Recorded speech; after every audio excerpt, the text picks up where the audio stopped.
కేసీఆర్ దృష్టిలో అభివృద్ధి అంటే అప్పులు తీసుకురావాలి, ప్రాజెక్టులు అంటే కమిషన్లు రావాలి, వాటితో మా ఖజానా పెరగాలి. ఇది కేసీఆర్ ఎంచుకున్నటువంటిది. అందుకే ఆయన ఇంటెన్షన్ అది. అంటే మీకు చాలా క్లియర్ కనబడుతుంది. తెలంగాణ ఉద్యమంలో మీ యొక్క ఆస్తులు ఏముండే, ఇవాళ మీ ఆస్తులు ఏమున్నాయి, వాటిని చూసి తెలిసిపోతుంది కదా. ఇవాళ ఒక్క కాళేశ్వరం ప్రాజెక్ట్ సంబంధించిన కాగ్ రిపోర్ట్ ఇచ్చింది. కేవలము గవర్నమెంట్ 2,75,000 రూపాయలు ఖాళీ మిత్తిలు కట్టే పరిస్థితి, కిస్తీలు కట్టే పరిస్థితి ఉంది అని అంటే మనం ఎంత 7 లక్షల కోట్ల అప్పు మీరు చేసి పెట్టారు ఈ రాష్ట్రానికి. తెలంగాణ వచ్చినాడు ఎంత మనది 16,000 కోట్ల రూపాయలు సర్ఫేస్ బడ్జెట్ లో ఉందని చెప్పినాం.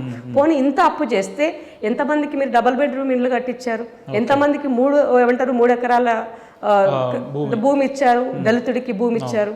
సో ఇట్లా మీరు ఎన్ని చెప్పినా కూడా ప్రతి దాంట్లో స్కామే ఉంది, ప్రతి దాంట్లో దోచుకోవడమే ఉంది తప్ప ఎక్కడా మీరు పర్ఫెక్ట్ చేయలేదని చెప్పదలుచుకున్నాం. అంతేందుకు ఒక రేషన్ షాపే తీసుకోండి ఎగ్జాంపుల్గా. ఒక రేషన్ షాప్ తీసుకుంటే ఉమ్మడి ఆంధ్రప్రదేశ్లో ఉన్నటువంటి కాంగ్రెస్ ప్రభుత్వము 9 రకాల వస్తువులతో కూడినటువంటిది ఇచ్చింది. ఉప్పు, పసుపు, చింతపండు, బెల్లము, కారము. కిరణ్ కుమార్ రెడ్డి ఉన్నప్పుడు ఒక సంచేసి బిందిరమ్మ బొమ్మ వేసి ఇచ్చినాడు. మరి ఇవాళ మీరు ఎందుకు ఇవ్వలేకపోయినారు? మీ తెలంగాణ వచ్చిన తర్వాత ఆ పేదవాడికి కావాల్సిన మీరు ఇచ్చిన రేషన్, ఓన్లీ రేషన్ బియ్యం. ఆ రైస్ కూడా ఏంది కేంద్రం నుంచి వచ్చేటువంటి వాటానే ఇచ్చారు తప్ప మీ వాటా ఏం లేదు అందులో. ఇది కేంద్ర ప్రభుత్వానికి చెప్పుకోనిక చాతగాల. కేసీఆర్ ఇంకో ద్రోహం చేశాడు. తెలంగాణ రాకముందుకు పింఛన్ ఏజ్ 60 సంవత్సరాలు ఉంటే కేసీఆర్ వచ్చిన తర్వాత 65 సంవత్సరాలకు పింఛన్ ఇచ్చాడు. 65 సంవత్సరాలకి పింఛన్ అంటే అర్థం ఏంటి? కేంద్రం నుంచి మాత్రం 60 సంవత్సరాలకి పింఛన్ వీళ్ళు తెచ్చుకుంటున్నారు. కేంద్రం నుంచి వచ్చే నిధులు మాత్రము 60 సంవత్సరాలకి, ఇక్కడ ఇచ్చింది మాత్రం 65 సంవత్సరాలకి. 2018 ఎలక్షన్లకి ముందు ఆర్టీఐల ద్వారా నేను కొట్లాడితే వీటి ద్వారా మీరు ఇది తప్పు చేస్తున్నారు, దీని ద్వారా మేము ఇచ్చిన తర్వాత అప్పుడు వాళ్ళ మేనిఫెస్టోలో దానిని 58 ఇయర్స్ కి చేశారు. సో అంటే ఉమ్మడి ఆంధ్రప్రదేశ్ లో 60 సంవత్సరాలు ఉంటే వృద్ధుడు అవుతున్నాడు, తెలంగాణ వచ్చిన తర్వాత 65 సంవత్సరాలు ఉంటే వృద్ధుడు అవుతున్నాడు. అంటే మీరు ఇక్కడ వివక్షత చూపినట్టే కదా. తెలంగాణ రాకముందుకు ఒక యూనివర్సిటీలో చదువుకున్నటువంటి స్టూడెంట్కి స్కాలర్షిప్ వచ్చేది, రూపాయి కట్టకుండా అడ్మిషన్ వచ్చేది హాస్టల్లో. కానీ తెలంగాణ వచ్చిన తర్వాత ఒక హాస్టల్ అడ్మిషన్ కావాలంటే 10,000 రూపాయలు కడితే హాస్టల్ అడ్మిషన్ వచ్చింది. అంటే మరి నా తెలంగాణ నాకు వచ్చినాక నాకు ఉన్న 30 జిల్లాలకు కూడా మేము మెడికల్ కాలేజీలు కట్టించినాం, మెడికల్ సీట్లు పెంచినాం అని చెప్తున్నారు. మీరు మెడికల్ కాలేజ్ కట్టారు, మెడికల్ కాలేజ్ కట్టి ఎన్ని దగ్గర మీరు అడ్మినిస్ట్రేషన్ ప్రాపర్ గా చేస్తారు. మీరు వచ్చిన తర్వాత ఉన్న యూనివర్సిటీలు బంద్ పెట్టి ప్రైవేట్ యూనివర్సిటీలు తెచ్చారు. ఇవాళ అనురాగ్ యూనివర్సిటీ ఎవరిది? మీ పార్టీలో ఉన్నటువంటి ఒక 3 వ్యక్తులకి ఇవాళ ప్రైవేట్ యూనివర్సిటీలు తెచ్చి ఇచ్చారు. ఎందుకు తెచ్చారు? ఉన్నటువంటి అంటే యూనివర్సిటీ, ఇప్పుడు ఉస్మానియా యూనివర్సిటీకి ఒక చరిత్ర ఉంది. ఆ ఉస్మానియా యూనివర్సిటీలో ఎప్పుడు అంటే మేము అలాంటి చదువులు చదువుకొని వచ్చినటువంటి వాళ్ళని, ఉస్మానియా యూనివర్సిటీలో ఊర్లో ఉన్నటువంటి పేద రైతు కుటుంబాలకు వచ్చినటువంటి వాళ్ళ పిల్లలు వచ్చి ఉంటారు. మరి వాళ్ళని చదువుకు దూరం చేసే పని మీరు చేశారు కదా. మీ యొక్క శ్రద్ధ ఎక్కడ ఉంది? అక్కడ ఉందా? కనబడిందా? సో అంటే అన్ని ఇప్పుడు ఫర్ ఎగ్జాంపుల్ బీసీలు ఉన్నారు, బీసీలు ఎంచుకోండి. బీసీలకి సంబంధించిన అత్యధిక సామాజిక వర్గం ఇలా బీసీ సామాజిక వర్గం ఉంది. ఈ సామాజిక వర్గానికి మీ బడ్జెట్ కేటాయింపులు హోల్ గా చూసినట్లయితే 2,100 కోట్ల రూపాయలు సబ్సిడీ లోన్లకు పెడితే దాంట్లో కేవలం మీరు ఖర్చు చేసింది 10 సంవత్సరాల్లో 666 కోట్లు మాత్రమే మీరు ఖర్చు పెట్టారు 10 సంవత్సరాలు. ఇది ఆర్టీ ఇన్ఫర్మేషన్. నేను రీసెంట్ గా కదా.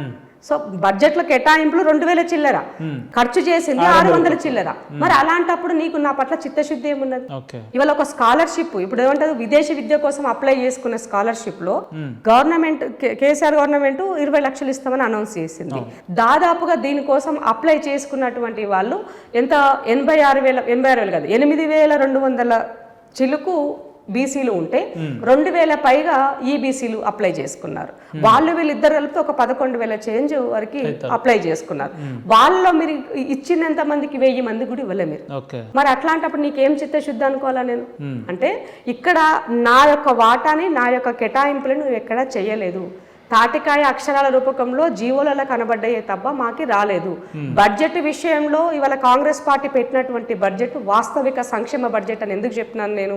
వాస్తవికంగా అంటే ఉన్నటువంటి వాటిని ఏ విధంగా సక్రమంగా ప్రజలకు ఇవ్వాలి ఉన్నది. అంటే నా బడ్జెట్ ఎంత,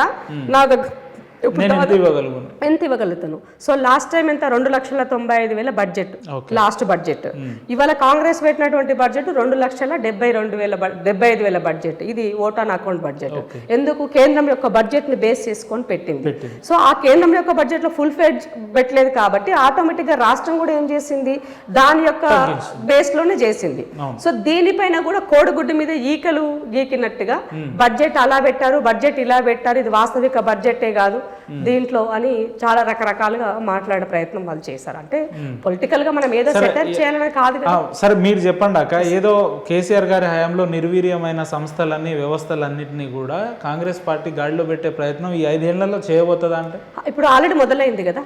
ఇప్పుడు అస్సలు అతి పెద్ద దుర్మార్గము కేసీఆర్ చేసిందంటే కాళేశ్వరాన్ని ముందు పెట్టుకొని, కాళేశ్వరం ద్వారా అయితే ఇరిగేషన్ రూపకంలో ఎంత అవినీతి చేసినా కనబడదు అని అనుకున్నాడు. ఆయన చేసిన మొత్తం హోల్లో ఏంటంటే మెగా కృష్ణారెడ్డిని ఇవాళ దేశవ్యాప్తంగా కుబేర్ని చేయడానికి పనికొచ్చింది.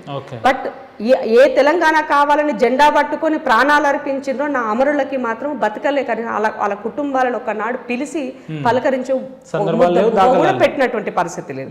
సో అందుకనే రేవంత్ అన్న ఏం చేశాడు, రావడంతో నేను ప్రతిపక్షంలో ఉన్ననాడు నేను ఆరోపించాను, ఇవాళ అధికారం వచ్చింది, అదే యంత్రాంగం, అదే అధికారులు ఉన్నారు, వీళ్ళ ద్వారా నేను అన్ని కూర్చోబెట్టి వాళ్ళ దగ్గర ఇన్ఫర్మేషన్ తీసుకొని దాన్ని పీపీటీ రూపకంగా ప్రాజెక్టుల దగ్గర పీపీటీ ప్రజెంటేషన్ చేసి ఇవాళ ప్రజల్ని అవేర్ చేశారు. ఇది కేసీఆర్ ప్రభుత్వం చేసినటువంటి ఇవాళ కాళేశ్వరం పేరు చెప్తే అసలు కంప్లీట్ గా ఇవాళ మేడిగడ్డ అయినా కాళేశ్వరం అయినా దానిలోని భాగమే కదా. సో ఆటోమేటిక్ అది మొత్తము నెర్రలు బారి ఇవాళ ప్రజా సొమ్ము దుర్వినియోగం చేశావు. ఇవాళ కేంద్రం నుంచి వచ్చిన నిధులు, ఇక్కడ ఉన్న పింఛనర్ల నిధులు, మహిళా సంఘాలకు రావాల్సిన డబ్బులు, వీటన్నింటినీ కూడా కాళేశ్వరం అనే ఊబిలో పోసారు. ఆ ఊబిలో పోసి అన్నబడి ఇవాళ రాష్ట్రము అప్పుల కాలే. సో నువ్వు నీ ఆయకట్టు ఎంత? గతంలో ఉన్నటువంటి ప్రాజెక్టు ఏంటి, ప్రాణహిత చేవెళ్ళే ప్రాజెక్టు 18 లక్షల ఎకరాలకి నీళ్ళు ఇస్తామన్నది దాని యొక్క రూపకల్పన. బట్ మీరు వచ్చిన తర్వాత దాన్ని 1 ఎకరా కూడా మీరు పెంచలేదే, దాని ఆయకట్టు ఏం పెరగలేదే, కాస్ట్ పెరిగింది. 36,000 కోట్ల నుంచి 1,30,000 కోట్లకి వెళ్ళింది, 94,000 కోట్లు ఖర్చు పెట్టినారు మీరు అక్కడ. మరి అలాంటప్పుడు ఆటోమేటిక్ గా మాట్లాడతారు కదా. సో కాబట్టి ఇవన్నీ కక్కించాలి. ఎవరెవరైతే వీటికి భాగస్వామ్యమైనారో, ఇరిగేషన్ కి సంబంధించి ముఖ్య పాత్రదారులు, సూత్రధారులు కేసీఆర్ గారు, హరీష్ రావు గారు, సోమేష్ కుమార్ గారు, రజత్ కుమార్ గారు, తర్వాత స్మితా బరువా, వీళ్ళంతా పాత్రదారులు, సూత్రధారులు. ఇవంతా చేసింది వాళ్ళే కాబట్టి డెఫినెట్గా వీళ్ళంతా శిక్ష పడాల్సిందే. ప్రజల సొమ్ము దోచుకున్నదంతా కూడా ప్రతి రూపాయితో సహా లెక్క చెప్పాల్సిందే. ఇవాళ అంతెందుకు, హైదరాబాద్లో హెచ్ఎండిఏని కదిలి బాలకృష్ణ అనేటువంటి వ్యక్తి కోట్ల రూపాయలు ఎక్కడి నుంచి వచ్చాయి? అసలు దాని వెనక ఎవరున్నారు? అసలు హెచ్ఎండి అసలు బాలకృష్ణ మన ముందు కనబడుతున్నాడు, దాని వెనక ఉన్న సూత్రధారు ఎవరు? అవి కూడా అన్ని బయటకు వస్తాయి త్వరలోనే తప్పకుండా. నీళ్ళకు నీళ్లు, పాలకు పాలు తేలుతాయి. అవినీతి సొమ్ము కక్కించేటువంటి పనులు ఎవరో చెప్పలేదు, కాగిచ్చింది. గొర్రెలకు సంబంధించిన దాంట్లో అవినీతి ఉన్నది, ఇవాళ కరెంటుకు సంబంధించిన అవినీతి ఉంది, మిషన్ కాకతీయ అవినీతి ఉంది, మిషన్ భగీరథ అవినీతి ఉంది. ఎక్కడ చూసిన కోట్ల రూపాయలు, ఎక్కడ చూసినా బొక్కలే. చివరికి సెక్రటేరియట్ లో పనిచేసే ఎంప్లాయీస్, అవుట్ సోర్సింగ్ ఎంప్లాయీస్ వాళ్ళ ఏజెన్సీలే.